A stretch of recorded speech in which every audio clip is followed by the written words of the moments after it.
পহেলা বৈশাখের সার্বজনীন উৎসবে সবাইকে অংশ নেওয়ার আহ্বান প্রধান উপদেষ্টার। নতুন প্রজন্মকে সঙ্গে নিয়েই ঘটবে সাংস্কৃতিক বিপ্লব। ২১শে রজত জয়ন্তীতে বললেন চেয়ারম্যান ও সিইও। বাংলাদেশের কৃষ্টি এবং সংস্কৃতিকে ভালোবাসি এবং সেটাই আমাদের পরিচয়। এই আদতে আমাদেরকে কাজ করতে হবে সকলে মিলে এবং প্রমোট করতে হবে। সেটা আমাদের মিডিয়াকে কিন্তু প্রমোট করতে হবে। ২১শে টেলিভিশন আমাদের দেশীয় কৃষ্টি সংস্কৃতিকে অগ্রাধিকার দিয়ে কাজ করবে। বর্ষবরণের যশোর সহ দেশ জুড়ে নানা আয়োজন পাহাড় রঙিন বৈশাখী উৎসবে।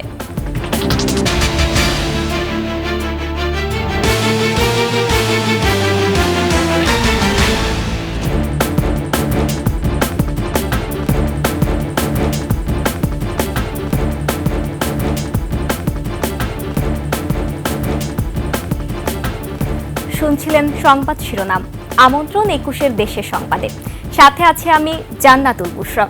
দর্শক, ২১শে টেলিভিশনের সংবাদ একসাথে সরাসরি দেখতে পাবেন আমাদের ফেসবুক পেজ www.facebook.com/2124 অনলাইনে। এছাড়া সাবস্ক্রাইব করতে পারেন www.youtube.com/21ETV চ্যানেলে। এছাড়া সংবাদে আরও থাকছে, নদ নদীতে কচুরিপানা অপসারণের যন্ত্র উদ্ভাবন, সফলতায় বিস্মিত স্থানীয়রা।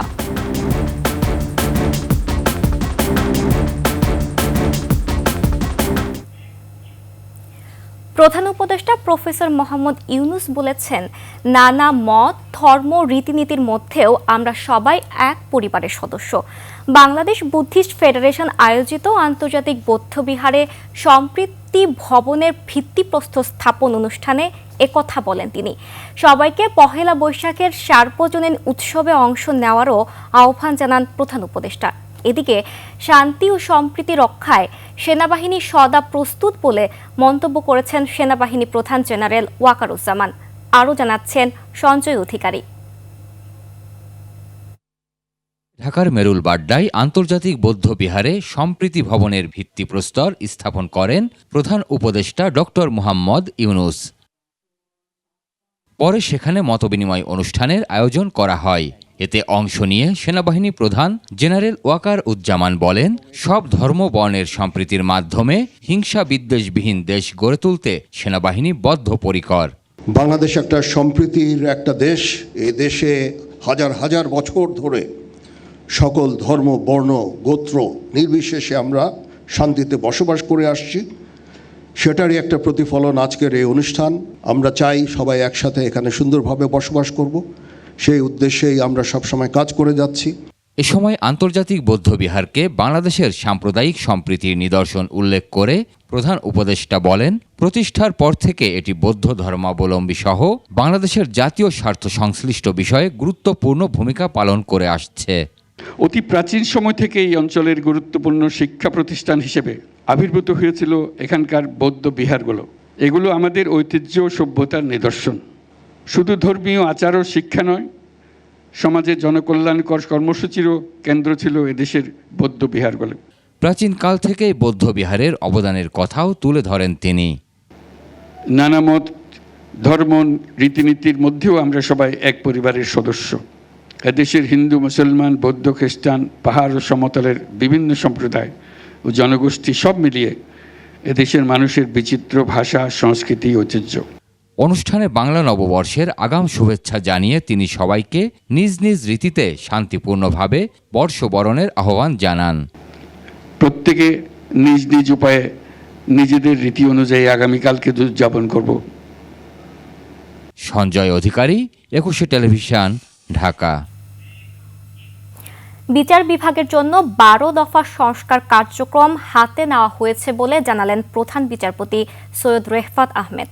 সকালে বিচার প্রার্থীদের বিশ্রামের জন্য খুলনার আদালতে ন্যায়কুঞ্জ ভবনের কার্যক্রম উদ্বোধন করে তিনি বলেন, বিচার ব্যবস্থার জন্য সবথেকে বড় দাবি একটি স্বাধীন সচিবালয়, একটি সমষ্টিগত বিষয়। তাই সবাইকে এগিয়ে আসার আহ্বান জানান তিনি। জেলা পর্যায়ে হেল্পলাইন শুরু করা হয়েছে উল্লেখ করে তিনি বলেন, সংস্কার কার্যক্রমের বেশ কিছু অর্জনও হয়েছে। সংস্কার কাজের অগ্রগতি দেখার জন্যই সারা দেশ পরিদর্শনে যাচ্ছেন বলে জানান তিনি। পরে খুলনার আদালত চত্বরে বৃক্ষরোপণ সহ বিভিন্ন জায়গা পরিদর্শন করেন প্রধান বিচারপতি। আমাদের এখন সবচেয়ে বড় যেটা দাবি এবং আমরা মনে করি যেটা আমাদের অর্জন হবে খুব শীঘ্রই, সেটা হচ্ছে একটা স্বাধীন সচিবালয় সুপ্রিম কোর্টের জন্য। সুপ্রিম কোর্টে এখন এই বিচার ব্যবস্থা একটা দ্বৈত শাসনের মধ্য দিয়ে চলে, সেটা আমরা চাইছি না, সেটা আমি আমার অভিভাষণে বলেছিলাম। বাঙালি কৃষ্টি ও সংস্কৃতি ধারণ করে নতুন প্রজন্মকে সঙ্গে নিয়েই দেশের সাংস্কৃতিক বিপ্লব ঘটবে। এর জন্য নিরলসভাবে কাজ করে যাচ্ছে একুশে টেলিভিশন। রোববার রাজধানীর কারওয়ান বাজারে একুশে টেলিভিশন কার্যালয়ে প্রতিষ্ঠানটির 25 বছর পূর্তি ও রজত জয়ন্তী উপলক্ষে সংবাদ সম্মেলনে এসব কথা জানান একুশে টেলিভিশনের চেয়ারম্যান ও সিইও আব্দুস সালাম। 3 দিনব্যাপী বর্ণিল আয়োজনে একুশে টেলিভিশন উদযাপন করবে এই রজত জয়ন্তী উৎসব। আরও জানাচ্ছেন দীপু শিকদার। পরিবর্তনে অঙ্গীকারাবদ্ধ স্লোগানে 2000 সালের 14 এপ্রিল একুশের আনুষ্ঠানিক যাত্রা শুরু হয়। নানা চড়াই উতরাই আর বাধার দেয়াল ডিঙিয়ে রজত জয়ন্তীর মাহেন্দ্রক্ষণে দেশের প্রথম বেসরকারি টেরিস্ট্রিয়াল ও স্যাটেলাইট টিভি চ্যানেল একুশে টেলিভিশন। 25 বছর পূর্তির উৎসবে একুশে টেলিভিশন কার্যালয় জুড়ে সাজ সাজ রব। 3 দিন ব্যাপী নানান কর্মসূচিতে ফ্যাসিবাদ মুক্ত নতুন বাংলাদেশে নিজেদের প্রতিষ্ঠা বার্ষিকী উদযাপন করবে একুশে কর্তৃপক্ষ। এই উপলক্ষে একুশে কার্যালয়ের সংবাদ সম্মেলনে প্রতিষ্ঠানটির চেয়ারম্যান ও সিইও আব্দুস সালাম তুলে ধরেন রজত জয়ন্তী আয়োজনের বিস্তারিত। বাংলা নববর্ষ আর ইটিভির জন্মদিন, এই 2 দিন মিলে এক জমকালো উৎসবের আয়োজন করেছি আমরা। এই উৎসবে ইটিভিতে 3 দিনব্যাপী বিশেষ অনুষ্ঠান ছাড়াও 14 এপ্রিল সারাদিন কারওয়ান বাজারের পেট্রো বাংলার সামনে দিনব্যাপী মেলা, কনসার্ট সহ দেশজ সংস্কৃতির আয়োজন করা হয়েছে বর্ণিল র্যালি। ফ্যাসিস্ট সরকারের পতনের পর এখন কোনো সংবাদ প্রচারের চাপ নেই। নতুন নতুন অনুষ্ঠান আর বস্তুনিষ্ঠ সংবাদ প্রচারের মধ্য দিয়ে আবারও জনগণের আস্থা অর্জন করতে পারবে একুশে। 5ই আগস্টের পর আমরা একটা নতুন স্বাধীনতা পেয়েছি এবং সত্যিকার অর্থে আপনার এই যে বাক স্বাধীনতা এবং সাংবাদিকতার ক্ষেত্রে একটা বিশাল একটা দ্বার উন্মোচিত হয়েছে। আমরা বাংলাদেশি, আমরা বাংলাদেশকে ভালোবাসি, বাংলাদেশের কৃষ্টি এবং সংস্কৃতিকে ভালোবাসি এবং সেটাই আমাদের পরিচয়। এই আদতে আমাদেরকে কাজ করতে হবে সকলে মিলে। এবং আমাদের যে young generation, they are very much talented. এই যে যারা মিডিয়াতে কাজ করে, যারা বিভিন্ন ধরনের করে, অসাধারণ, কিন্তু তারা অ্যাকচুয়ালি স্কোপ পাচ্ছে না। তাদেরকে যদি ইনভলভ করা যায় তাহলে আমি মনে করি ব্যাপক একটা রেভলিউশন তৈরি করা সম্ভব। একুশে টেলিভিশন আমাদের দেশীয় কৃষ্টি সংস্কৃতিকে অগ্রাধিকার দিয়ে কাজ করবে। সব মিলিয়ে আগামীতে দর্শকদের জন্য আরও নতুন কিছু নিয়ে আসার পরিকল্পনার কথাও জানান একুশের কর্ণধার। কোথাও যদি বলার জায়গা না থাকে, Ekushey television is the last platform. Dipu Shikdar, Ekushey television, Dhaka. কোনো কিছু হয়। এদিকে আগামীকাল একুশে টেলিভিশনের পথ চলার 25 বছর উপলক্ষে সারা দেশে চলছে নানা আয়োজন। সাভারে একুশের জন্মদিন পালনে নানা অনুষ্ঠানের আয়োজন করা হয়। এ উপলক্ষে কেক কাটা, আনন্দ শোভাযাত্রা, আলোচনা সভা ও সাংস্কৃতিক অনুষ্ঠান সহ নানা আয়োজনের প্রস্তুতি প্রায় শেষ পর্যায়ে। সমাজের সর্বস্তরের মানুষ একুশের রজত জয়ন্তীতে শুভেচ্ছা জানিয়েছেন। এ আনন্দ সামিল হবেন রাজনৈতিক নেতৃবৃন্দ ও স্থানীয় প্রশাসনও। দিনব্যাপী অনুষ্ঠানের শেষ হবে লোকসঙ্গীত শিল্পী কাঙ্কালিনী সুফিয়ার গান দিয়ে। এদিকে খুলনা প্রেস ক্লাবের সামনে থেকে বর্ণিল শোভাযাত্রা বের হবে। র্যালির পর প্রেস ক্লাব হয়ে আলোচনা সভা। এ সময় অতিথিদের নিয়ে হবে কেক কাটা। উপস্থিত থাকবেন খুলনা বিভাগীয় প্রশাসন ও জেলা প্রশাসনের শীর্ষ কর্মকর্তা, ডিআইজি সহ রাজনৈতিক নেতৃবৃন্দ।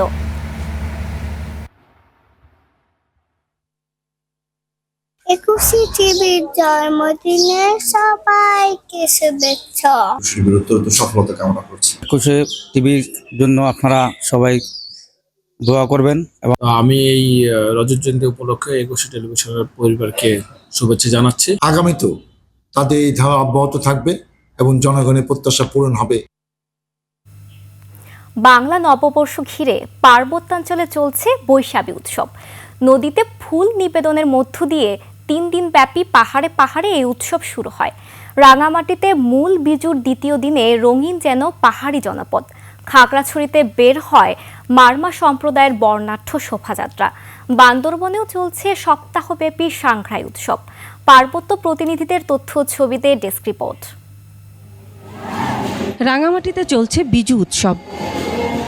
এদিনের মূল আকর্ষণ 32 থেকে 40 ধরনের বুনো সবজি দিয়ে রান্না করা পাজন। শিশু থেকে তরুণ তরুণীরা পাহাড় মহল্লায় দল বেঁধে ঘরে ঘরে গিয়ে পাজন সহ নানা স্বাদের হরেক রকম খাবার খায়। পাহাড়ি সম্প্রদায়ের বিশ্বাস অন্তত 7টি বাড়িতে পাজন তরকারি খেলে সকল রোগব্যাধি থেকে মুক্তি মেলে। সবার জন্য মঙ্গল হয় এই আর কি, এজন্য সবাই 7টা বাড়িতে অন্তত অ্যাটলিস্ট খাওয়ার চেষ্টা করে পাজনটা। খাগড়াছড়িতে বৈশাখী উৎসবে অনুষ্ঠিত হয় মারমা সম্প্রদায়ের বর্ণাঢ্য শোভাযাত্রা। বর্ণাঢ্য শোভাযাত্রায় মারমা নারী পুরুষ তাদের ঐতিহ্যবাহী পোশাক অলংকার পরে এবং দৈনন্দিন ব্যবহৃত বিভিন্ন সামগ্রী হাতে নিয়ে শোভাযাত্রায় অংশ নেন।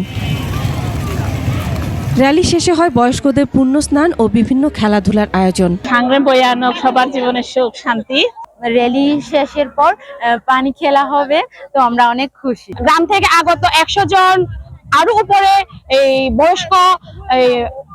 বয়স্কদের গোসল করানো হবে। বান্দরবানে বর্ণাঢ্য আনন্দ শোভাযাত্রার মধ্য দিয়ে পাহাড়িদের প্রাণের উৎসব সাংগ্রাই উদ্বোধন করা হয়। সকালে বান্দরবানে বসবাসরত 11টি পাহাড়ি সম্প্রদায়ের আদিবাসী নারী পুরুষরা নিজস্ব বিভিন্ন পোশাক ও ঐতিহ্যবাহী পরিচ্ছদ নিয়ে র্যালিতে অংশ নেন। আগামী 18 এপ্রিল মৈত্রী পানি বর্ষণ এবং সাংস্কৃতিক অনুষ্ঠানের মধ্য দিয়ে শেষ হবে সপ্তাহব্যাপী সাংগ্রাই উৎসব। Masuma Lisa, desk report, 21 television. নতুন ভাবনায় নতুন আঙ্গিকে বাংলা বর্ষবরণের শোভাযাত্রার আয়োজন এবার সুতিকাগার যশোরে। বর্ণাঢ্য রূপ দিতে থাকছে নতুন সংযোজনও। সেই আয়োজনের শেষ প্রস্তুতি চলছে সাংস্কৃতিক সংগঠনগুলোতে। এছাড়া সারা দেশে চলছে বাংলা নববর্ষকে বরণে নানা প্রস্তুতি। প্রতিনিধিদের তথ্য ছবিতে ডেস্ক রিপোর্ট। এবার নতুন চিত্রায়নে শোভাযাত্রার আয়োজন করছে দেশে বাংলা বর্ষবরণের শোভাযাত্রার সুতিকাগার চারুপীঠ যশোর। যতনে রাধি এ ধরিত্রীর প্রতিপাদ্যে প্রাকৃতিক পরিবেশকে মুখ্য করে সাজানো হচ্ছে শোভাযাত্রা। শোভাযাত্রায় থাকছে গাছ, পাহাড়, নদী, বিভিন্ন জলজ প্রাণী, মেঘ, চাঁদ, তারা, নদী পাড়ের জনজীবন। এছাড়া নতুন সংযোজন হচ্ছে চলমান মঞ্চ। চারুপীঠের সাথে এ আয়োজনে যোগ দিয়েছে যশোরের একাধিক নৃত্য ও নাট্য সংগঠন। সবচেয়ে গুরুত্বপূর্ণ বিষয়টা গৌণ মনে হচ্ছে, কিন্তু এটি গুরুত্বপূর্ণ বিষয়। আসলে সমস্ত পৃথিবীর মানুষ মিলে পৃথিবীকে সুস্থ করা। গেল 48 বছর ধরে উদীচী যশোর শহরের পৌর উদ্যানে সকাল 6টা থেকে আয়োজন করে সাংস্কৃতিক অনুষ্ঠানের। প্রায় 10টি সংগঠন যশোর শহরের গুরুত্বপূর্ণ বিভিন্ন স্থানে নতুন বছরের প্রথম দিনে পহেলা বৈশাখকে স্বাগত জানায় নেচে গিয়ে। বাংলাদেশ উদীচী শিল্পী গোষ্ঠী যশোর জেলা সংসদ আমাদের যশোরে প্রথম আমরা নববর্ষের অনুষ্ঠান শুরু করি। এবছর আমরা একটু বড়ভাবে করার জন্য চেষ্টা করছি। আমরা মঙ্গল শোভাযাত্রার জন্য এখন অনেকগুলো পাখি বানাচ্ছি, কার্ডবোর্ড দিয়ে অনেক আমরা মঞ্চ তৈরি করছি। আমাদের সব দিক থেকে যে প্রস্তুতি সেটা আমাদের সম্পন্ন হয়েছে। বিভিন্ন সামাজিক সাংস্কৃতিক সংগঠনগুলো তাদের নিজস্ব ব্যবস্থাপনায় তাদের একটা কর্মকাণ্ড আছে। দাঁড়াই তপ্ত আগুন আকাশ তলে, চিরায়ত একতার সুরে, এই স্লোগানকে সামনে রেখে 1432কে বরণ করে নিতে জাহাঙ্গীরনগর বিশ্ববিদ্যালয়ে চলছে শেষ মুহূর্তের প্রস্তুতি। চারুকলা বিভাগের শিক্ষার্থীরা বৈশাখী শোভাযাত্রার জন্য তৈরি করছেন নানান মোটিভ। বিশ্ববিদ্যালয়ের 7টি গেটে থাকবে বাড়তি পুলিশ। চট্টগ্রামের চারুকলা ইনস্টিটিউটে চলছে বাংলা নববর্ষ উদযাপনে ব্যাপক প্রস্তুতি। চারুকলার মুক্ত মঞ্চে থাকবে সাংস্কৃতিক আয়োজন। হিলিতে বাংলা নববর্ষ উপলক্ষে শিশু কিশোরদের মাঝে রচনা ও চিত্রাঙ্কন প্রতিযোগিতা অনুষ্ঠিত হয়। মাগুরায় অনুষ্ঠিত হয়ে গেল সাধু মেলা ও বাউল গানের আসর। মাসুমা লিসা, ডেস্ক রিপোর্ট, একুশে টেলিভিশন। গাজীপুরের শালনায় ঢাকাগামী চিলাহাটি এক্সপ্রেস ট্রেনের 4টি বগির চাকা লাইনচ্যুত হওয়ায় উত্তরবঙ্গের সাথে ঢাকার ট্রেন চলাচল বন্ধ হয়ে পড়েছে। দুপুর 2:30টার দিকে এই দুর্ঘটনা ঘটে। জয়দেবপুর রেলওয়ে ফাঁড়ির ইনচার্জ জানান, ঢাকা উত্তরবঙ্গের রেল সড়কের শালনা এলাকায় ঢাকাগামী চিলাহাটি এক্সপ্রেস ট্রেনের 4টি বগির চাকা লাইনচ্যুত হয়। ঢাকা থেকে রিলিফ ট্রেন এসে লাইনচ্যুত বগি উদ্ধারের পর উত্তরবঙ্গের সাথে ট্রেন চলাচল স্বাভাবিক হবে বলে জানান তিনি।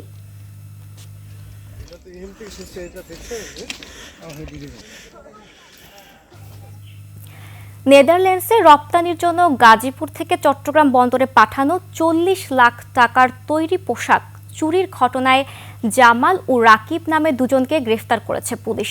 ভোরে জেলা পুলিশ ও সীতাকুণ্ড থানা পুলিশের একটি দল এই অভিযান চালায়। পুলিশ জানায়, শুক্রবার বিকেলে ঢাকা চট্টগ্রাম মহাসড়কের সীতাকুণ্ডে রপ্তানির এসব তৈরি পোশাক সহ একটি কাভার্ড ভ্যান চুরি হয়। এ ঘটনায় গাড়ির মালিকপক্ষ থানায় মামলা করেন। পরে নোয়াখালী থেকে এসব পোশাক উদ্ধার এবং ফেনী এলাকা থেকে কাভার্ড ভ্যান উদ্ধার করা হয়। উদ্ধার করা মালামাল আদালতের নির্দেশে রপ্তানিকারক প্রতিষ্ঠানকে বুঝিয়ে দেওয়া হয়েছে। ভারত সীমান্ত গুলিতে নিহত কুটি মিয়া নামে এক বাংলাদেশি নাগরিকের মরদেহ হস্তান্তর করেছে বিএসএফ। পুলিশ ও বিজিবি জানায়, বৃহস্পতিবার সকালে দেয়ারা বাজার সীমান্তর পেখপাড়া মোকামছড়া গ্রামের কুটি মিয়া সহ 7 জন অবৈধভাবে ভারতে অনুপ্রবেশ করে নটরাই পুঞ্জির বাগান থেকে সুপারি আনতে যায়।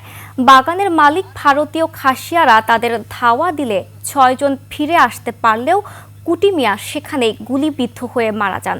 পরে বিএসএফ তার মরদেহ উদ্ধার করে বিজিবির কাছে হস্তান্তর করে।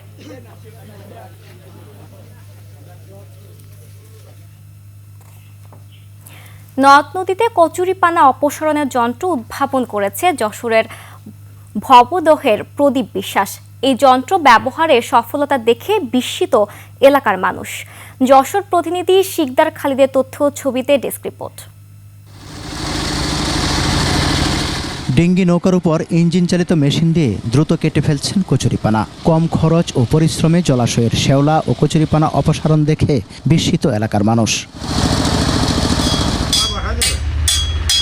পেশায় লেদ মিস্ত্রি প্রদীপ নিজের চেষ্টায় তৈরি করেছেন ইঞ্জিন চালিত এই মেশিন। তার উদ্ভাবিত যন্ত্রে জলাবদ্ধ এলাকায় চলাচল সহজ হবে, রক্ষা পাবে মাছের ঘের। কম খরচের ভিতর কি করলে এই শ্যাওলাটা নিধন করা যায়, করে পথঘাট বের করা যায়, সেই চিন্তা ভাবনা করে আমি মেশিনটা তৈরি করি। স্থানীয়রা জানান, মনিরামপুর উপজেলার দীর্ঘদিনের দুর্ভোগ ভবদহের জলাবদ্ধতা। 44 বছর ধরে পলি জমে নদীগুলো নাব্য হারিয়েছে। বছরের বেশিরভাগ সময় পানিবন্দী মানুষ। তলিয়ে আছে মাছের ঘের ও যাতায়াতের পথ। কচুরিপানায় পথ দুর্গম করে তোলায় নৌকায়ও চলাচল দুঃসাধ্য। এই সমস্যার সমাধান সহজ করে দিয়েছেন প্রদীপ বিশ্বাস। অল্প সময় আছে কচুরিপানা কেটে পরিষ্কার করা যাচ্ছে। একদিন আমরা শ্যালা কাটলি 2-4 বিঘে শ্যালা কুচই সাফ করতে পারি। শ্যালাটা এতে সার মারিয়ে আবার ওই খাবার মাছের খাবারও তৈরি হচ্ছে। প্রদীপের এই মেশিন বেশ সাড়া ফেলেছে। ইতিমধ্যে গোপালগঞ্জ পানি উন্নয়ন বোর্ড তার এই যন্ত্র কিনে নিয়ে গেছে। ওনারা খুঁজতে খুঁজতে আমার বাড়ি চলে আসে, তখন আমি আর একটা মেশিন তৈরি করি, করে সেই মেশিনে নিজে হাতে গিয়ার বক্স তৈরি করে লাগাইছিলাম। লাগাই দেখি ওটা খুব ভালো শ্যাওলা কাটে, কোনো সমস্যা নাই, কোনো ডিস্টার্ব নাই। ওই দেখে ওনাদের কাছে আমি একটা মেশিন বিক্রি করে দিই। আমাদের যে বিভিন্ন নদ নদীতে বা খালে যে কচুরিপানাগুলো থাকে, যার কারণে পানি প্রবাহ প্রতিবন্ধকতা হয়, আমরা সেই সকল জায়গায় অবশ্যই তার ওই বিষয়টা ব্যবহার করব এবং তার ব্যয় সাশ্রয়ী যে বিষয়টা আছে সেটাকে মাথায় রেখে অবশ্যই সেটা ব্যবহারের উদ্যোগ করুন। প্রদীপের এই উদ্ভাবন জলাবদ্ধ এলাকার মানুষের অনেক উপকারে আসবে বলে মনে করছেন মনিরামপুরের মানুষ। সমর ইসলাম, ডেস্ক রিপোর্ট, একুশে টেলিভিশন। আর এরই সাথে শেষ করছি 21 দেশের সংবাদ। যাবার আগে সংবাদ শিরোনামগুলো আরো একবার। পহেলা বৈশাখের সার্বজনীন উৎসবে সবাইকে অংশ নেওয়ার আহ্বান প্রধান উপদেষ্টার। নতুন প্রজন্মকে সঙ্গে নিয়ে ঘটবে সাংস্কৃতিক বিপ্লব, 21 রজত জয়ন্তীতে বললেন চেয়ারম্যান ও সিইও। বর্ষবরণে যশোর সহ দেশ জুড়ে নানা আয়োজন, পাহাড় রঙিন বৈশাখী উৎসবে।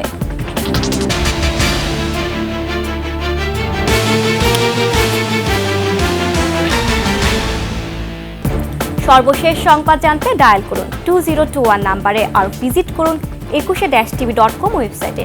ফেসবুকে ভিজিট করতে পারেন www.facebook.com/ekushe24 অনলাইনে। এছাড়া সাবস্ক্রাইব করতে পারেন www.youtube.com/@ekushe-etv চ্যানেলে। এতক্ষণ সঙ্গে থাকার জন্য ধন্যবাদ। পরবর্তী সংবাদ সন্ধ্যা 7টায় দেখার আমন্ত্রণ রইল। একুশের সাথেই থাকুন।